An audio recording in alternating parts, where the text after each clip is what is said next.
Bona tarda, com esteu? Som aquí avui per presentar-vos una nova publicació de Sant Pacià Books del cicle Basíliques Històriques de Barcelona de la Facultat Antoni Gaudí. Avui introduirem el volum Les Basíliques de la Seu Episcopal d'Éguera, Centre i Perifèria. Aquest llibre inclou les comunicacions de la 6a jornada de Basíliques Històriques i és el 13è volum ja de la col·lecció Estudia Històrica Tarraconensia. Aquesta 6a jornada va ser especial perquè era la primera vegada que les basíliques històriques de Barcelona sortien de la ciutat de Barcelona. I llavors us preguntareu, i què té d'especial el conjunt episcopal de Terrassa perquè aquesta excepció es fes? Doncs bé, no ens avancem i comencem saludant les 4 persones que ens acompanyaran aquesta tarda. Com sempre, comencem saludant la doctora Júlia Beltrán de Heredia, que la majoria ja coneixeu d'altres presentacions. Ara professora de la Facultat Antoni Gaudí, és coordinadora del cicle Basíliques Històriques i coeditora d'aquest llibre. També sabeu que és arqueòloga ella i que havia estat conservadora en cap del Museu d'Història de Barcelona. Bona tarda, Júlia. Bona tarda, Montse. Encantada de tornar en aquestes presentacions online, que ja són un clàssic de la Gaudí. Exacte, ja són un clàssic. I d'una editora com és la Júlia passem a l'altra editora d'aquest llibre. Saludem a la Gemma García Llinares, que és, com hem dit, la coeditora d'aquest volum. Ella també és professora de la Facultat Antoni Gaudí i està lligada molt estretament a Sant Pere de Terrassa perquè, a part de ser terrassenca, està dedicant la seva tesi doctoral en aquest conjunt. Molt bona tarda, Gemma. Doncs molt bona tarda a tots i totes i especialment a tots els que assistiu a aquesta presentació. I passem d'una terrassenca a un altre terrassenc. Saludem ara el doctor Carles Sánchez, que ell, com hem dit, és doctor en Història de l'Art en concret i és professor de la Universitat Autònoma de Barcelona i director també de la candidatura de la Seu d'Éguera a Patrimoni Mundial de la UNESCO. Bona tarda, Carles. Bona tarda, benvinguts i benvingudes. I l'últim convidat que ens queda avui és el doctor Josep Maria Nolla. Ell és arqueòleg, doctor en Filosofia i Lletres i catedràtic de la Universitat de Girona. Bona tarda, Josep Maria. Bona tarda, què tal? Tots bé? Tots bé i a punt per començar. Som-hi. Doncs vinga. La primera pregunta d'avui serà per la Gemma, com a coorganitzadora de les jornades i coeditora del llibre. Tornem, doncs, a la pregunta que ens fèiem al principi. Com és que s'ha sortit de Barcelona en aquesta ocasió de la jornada de Basíliques i què té aquest conjunt episcopal d'Éguera d'especial? Bé, hem sortit de Barcelona en l'actualitat, però si ens situem en el període de l'antiguitat no estaríem fora de Barcelona, sinó que estaríem dins de tota aquesta zona d'influència de Barcelona. Les relacions entre Barcelona i Terrassa, l'antiga colònia Bàrquino i el municipi Flavi d'Éguera, es remunten ja a l'època romana, com podreu veure en el llibre que presentem. I una dada molt important per entendre aquestes relacions és la creació del propi bisbat a mitjans del segle V, perquè no deixa de ser una decisió personal del bisbe de Barcelona que divideix el bisbat en dos, Barcelona la part marítima i Éguera la zona de muntanya. Una decisió que en aquell moment crea certa controvèrsia, gràcies a això ho tenim documentat, i que a més posa que quan ella es mori, doncs, el bisbe de Terrassa ha de tornar a Barcelona. Per tant, veiem que la relació era estreta amb els dos bisbats. Hi ha unes dades que són molt interessants a l'hora de tenir en compte aquesta relació entre Barcelona i Terrassa, entre Bàrquino i Éguera.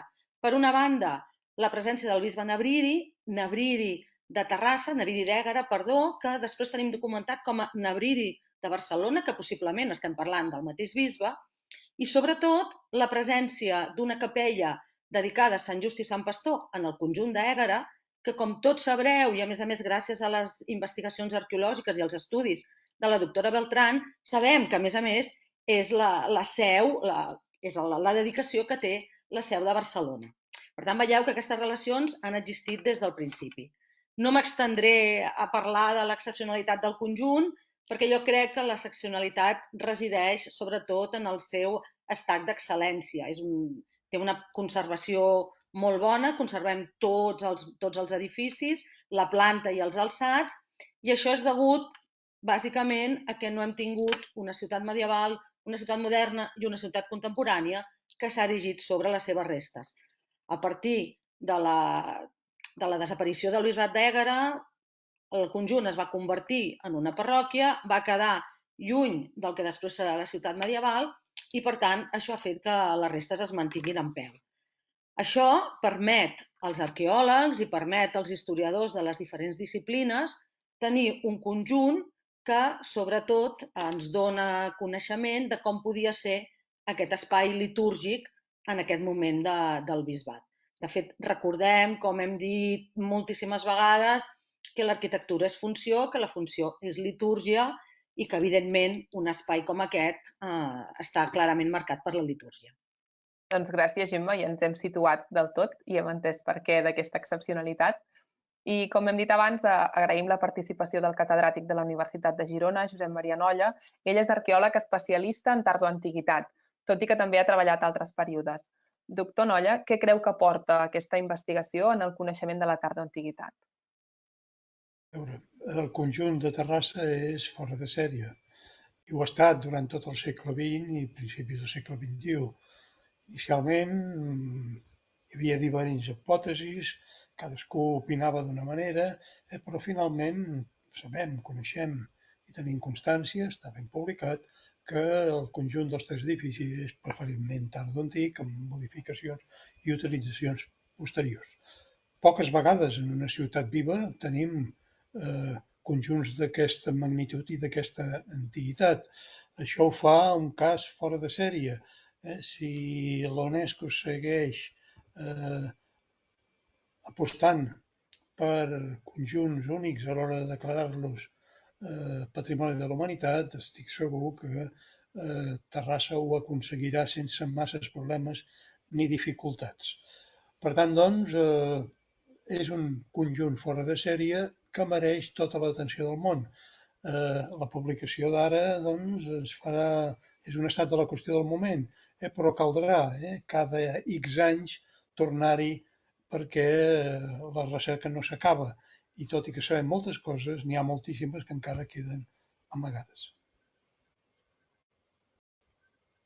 I si ara ens centrem en el llibre en el seu conjunt, ens podria destacar alguna aportació que l'hagi sorprès especialment o que li hagi cridat l'atenció? Sí, en general totes m'han interessat i cada una he après coses noves, però hi ha dues qüestions que voldria insistir per la novetat. Una és que no es publica en concret en el llibre, però hi surt aplegat en el llibre, que és l'advocació de Sant Miquel, l'antiga advocació de Sant Miquel a Sant Vicenç, que penso que ens ajuda a entendre millor la seva construcció i les seves característiques. I en segon lloc, com a article, el de Carles Sánchez, del doctor Carles Sánchez, sobre les pintures murals de Sant Miquel i de Santa Maria. Penso que obre un camí interessantíssim, extraordinari, posant en relació o fent-lo procedir, almenys primigèniament, de contextos orientals, bàsicament coptes, però possiblement també sirians. Les relacions amb l'Orient són ben conegudes, no gaire lluny d'aquí. A Tarragona tenim, entre altres, la làpida d'una tecla egípcia que va morir a Tàrrega i va ser enterrada en aquella basílica funerària que hi ha a prop del gran martirium dedicat a Fructuós, Auguri i Eulogi. Hi ha altres indrets, tenim ben documentalment i epigràficament aquesta relació, però ara veiem, obrim un altre camí que segur que ens ha de permetre ampliar els nostres coneixements i veure com el món antic, el món tardoantic, era una unitat i les idees circulaven de ponent a llevant i de llevant a ponent, com provarien aquestes pintures terrassenques. I per últim, li volíem preguntar que com a arqueòleg que ha treballat molt a la ciutat de Girona, vostè diria que hi ha alguna similitud amb el que veiem a Terrassa o pel contrari són casos ben diferents? No, amb Girona no n'hi ha cap de similitud, perquè el coneixem molt poc el conjunt episcopal tardoantic de la ciutat. Però en canvi sí que potser tindrà un cert paral·lelisme amb el conjunt d'Empúries. Recordeu que Empúries, a l'antiguitat tardana, era una diòcesi. I en aquest cas coneixem bé, o prou bé, el baptisteri i ara s'escavant a tocar el baptisteri una església que versemblantment cal suposar que és la catedral de la ciutat i sabem on localitzar l'edifici on vivia, on habitava el bisbe, és a dir, el Palau Episcopal. D'aquesta manera, d'aquí uns anys, quan s'hagi excavat i coneguem bé aquests tres conjunts i algun altre que en pugui servir, probablement podrem fer comparacions amb Terrassa. L'estat de conservació no és tan excepcional com a Terrassa, com a Ègara, però és bastant més bo que el de la major part de ciutats vives damunt de les quals s'hi ha construït, com deia abans la nostra col·lega Gemma Garcia, i que han malmenat o fan més difícil veure in extenso com era la catedral, el Palau Episcopal, el baptisteri i quines relacions mantenien entre un lloc i l'altre. Doncs moltes gràcies, doctor Nolla. Com bé ens ha avançat el doctor Nolla, Carles Sánchez és un dels autors dels articles d'aquest llibre. Avui ens acompanya en qualitat de director de la candidatura de la Seu d'Ègara, també com ens ha avançat el doctor Nolla. En concret és la candidatura de la Seu d'Ègara a Patrimoni Mundial de la UNESCO. Li volíem preguntar al doctor Sánchez com creu que aquestes investigacions que s'han dut a terme en aquest volum en concret i la recerca en general poden ajudar en aquesta candidatura. Bé, la recerca ens ajuda a validar científicament un monument com és la Seu d'Ègara, és a dir, a demostrar que té un valor universal excepcional. En aquest sentit, creiem que la Seu d'Ègara té uns elements diferencials, tant pel que fa a l'arqueologia, l'arquitectura, els usos litúrgics de l'espai, i aquesta publicació, que és fruit d'un treball coral, ens ajuda a validar i legitimar el monument. Des de fa alguns anys, des de Terrassa estem treballant en aquest projecte de candidatura, amb l'horitzó posat al 2025. Aquesta és la data a la qual volem tenir implementades tota una sèrie d'accions en l'àmbit de la recerca científica, la participació ciutadana i l'educació. Jo diria que aquests tres són els pilars del nostre projecte de candidatura: recerca, educació i participació ciutadana. Pel que fa a la recerca científica, de fet, la UNESCO exhorta i anima els estats a invertir recursos en la recerca per tal de contribuir al coneixement del propi monument. Per tant, és un pilar perquè Terrassa obtingui aquesta distinció de patrimoni mundial. Doncs li volíem preguntar també en quina fase es troba aquesta candidatura, però crec que ens ho ha avançat una mica, ens ha donat una data, que és el 2025. Correcte, tenim l'horitzó posat al 2025, és la data que hem fixat per tal d'implementar tota una sèrie d'accions necessàries abans d'entregar l'expedient definitiu. La publicació que avui presentem és una contribució indispensable en l'àmbit de la recerca, però obre línies de treball que encara hem d'avançar i tenim deures en altres àmbits, sobretot el de la sensibilització, la participació ciutadana i l'educació. 2025 és un pla de treball i un horitzó raonable, tenint en compte que vam entrar a la llista indicativa de Patrimoni Mundial el 2019 i fins al 2025 tenim marge per anar implementant accions i involucrar la ciutadania en aquest projecte. Doncs moltes gràcies, doctor Sánchez. Esperem que aquest somni es faci realitat i que el conjunt episcopal d'Ègara tingui aquest reconeixement que, com ens estan avançant, veiem que serà ben merescut. Gràcies. I bé, ja estem arribant al final i amb la doctora Júlia Beltrán de Heredia sempre tanquem aquestes presentacions amb una mirada cap al futur. Fa uns dies hem celebrat la 7a jornada, que aquest any s'ha dedicat a l'església desapareguda de Sant Miquel de Barcelona. I quines línies de recerca a partir d'aquesta jornada passada, quines investigacions ens pot avançar la Júlia que tindrem l'any que ve en el volum? Doncs sí, Montse, ha sigut jo crec una jornada molt interessant perquè l'església de Sant Miquel va ser enderrocada i a més trossellada i el seu patrimoni totalment dispers i hem recuperat la memòria d'algunes peces que estaven però no estaven estudiades, eren conegudes però no estudiades. s'han descobert, s'han localitzat altres que estaven perdudes. Hem pogut examinar i posar a l'abast dels investigadors l'expedient d'enderrocament de l'església, que es conserva a l'Arxiu Municipal Contemporani, i s'han revisat també temes que es donaven per suposats i en aquest moment no estan tan clares. Con la qual hem obert moltes línies de recerca en l'àmbit documental a partir d'altres arxius que conserven dades de l'església de Sant Miquel, no el de la parròquia, que es va cremar, i jo crec que serà una aportació a nivell del volum molt interessant. La gent continua treballant i jo crec que tindrem més dades noves quan es publiqui aquest volum. Doncs estirem una miqueta més aquest fil de confiança que tenim amb la doctora Beltrán i li demanem que ens avanci a què es dedicaran les jornades de l'any que ve. Bueno, les de l'any que ve, de moment, poca cosa puc avançar, però sí que sabem que les farem dedicats a una altra església, també enderrocada, aquesta el 36, que és l'església de Sant Cugat del Rec. Però no només tractarem de l'església de Sant Cugat del Rec, sinó la contraposarem a l'església, a la basílica antiga de Sant Cugat del Vallès, en aquesta dicotomia que sempre s'ha parlat de les relíquies de Sant Cugat, on estava enterrat, on era el seu lloc de memòria, si era Sant Cugat del Rec o era la basílica que es conserva en l'actual monestir de Sant Cugat del Vallès. Els temes encara les tenim per definir, hi ha alguns temes oberts, però no vull avançar encara res de la jornada perquè queda un any per davant per treballar-ho. Serà una mica complicadeta com la de Sant Miquel perquè són edificis molt poc estudiats, però ens en sortirem. Segur que sí. I bé, doncs moltes gràcies, doctora Beltrán.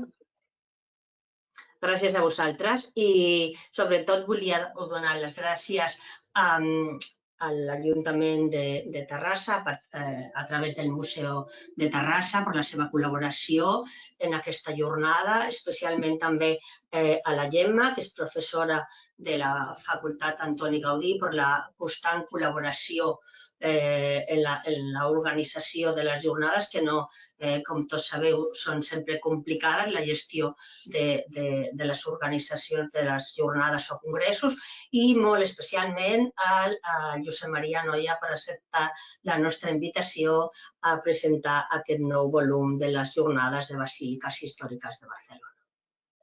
I bé, doncs ara que ja sabem tot el que ens espera en el proper volum, tornem al present per fer memòria del llibre que estem presentant avui, Les Basíliques de la Seu Episcopal d'Ègara, Centre i Perifèria, que podeu comprar aquí, en aquest web que us surt aquí sota, que és el web de Sant Pacià Books. I a més, si se us ha despertat el coquet per saber més coses de Terrassa, podeu anar al canal de YouTube en el qual estem ara mateix, el canal de la Facultat Antoni Gaudí, i remenar una miqueta i trobareu, entre altres coses, les comunicacions de la jornada, de tots els diferents conferenciants, les diferents ponències que es van fer, i a més trobareu una visita online al conjunt de la Seu Episcopal d'Ègara perquè, per desgràcia, diguéssim, que no vam poder fer la visita presencial, doncs la vam fer virtual i això fa que ens hagi quedat penjat i que puguem fer la visita virtual per sempre i les vegades que vulguem. I llavors ja està, ja arribem al final i ens afegim als agraïments que ha fet la Júlia i agraïm un per una a les persones que ens han vingut aquí avui en aquesta presentació. Comencem per agrair la presència de la Gemma Garcia. Moltes gràcies, Gemma. Moltes gràcies a tots i també jo m'agraeixo a les gràcies de la Júlia perquè col·laborar amb ella ha estat un plaer. Hem treballat molt, però al final tenim una bona jornada i un bon llibre. I amb això també extenc el meu agraïment a Publicacions de l'Ateneu per l'esforç fet en l'edició del llibre. I Montse, i a tu també per tot el que va significar la jornada, l'streaming, la càmera i tota la gravació del vídeo. Moltíssimes gràcies. Tots posem el nostre granet de sorra perquè tot surti bé. També volem agrair al Carles Sánchez, el director de la candidatura a la UNESCO. Moltes gràcies, Carles, per estar avui aquí i per explicar-nos tot el que suposarà aquesta candidatura. Gràcies a vosaltres i en especial a l'Ateneu, a la Facultat Antoni Gaudí, i a les editores, a la Júlia Beltrán i la Gemma Garcia per l'excel·lent feina que han fet en aquesta publicació. Seguim amb les gràcies del Josep Maria Nolla, el catedràtic de la Universitat de Girona. Moltíssimes gràcies. Bé, per mi ha estat un plaer estar amb tots vosaltres i poder participar en aquesta activitat. Voldria ara aprofitar l'ocasió per encoratjar a l'Ateneu a tirar endavant aquesta feina que està fent, que és més que notable. Gràcies. Moltes gràcies també. I gràcies a la Júlia Beltrán, que com sempre ens acompanya i ens impulsa en totes aquestes jornades. Moltes gràcies. Gràcies, Montse, i bueno, continuarà. Això esperem. I ens queda algú més a qui donar les gràcies i sou tots vosaltres que heu seguit aquesta presentació. Moltes gràcies i fins la propera.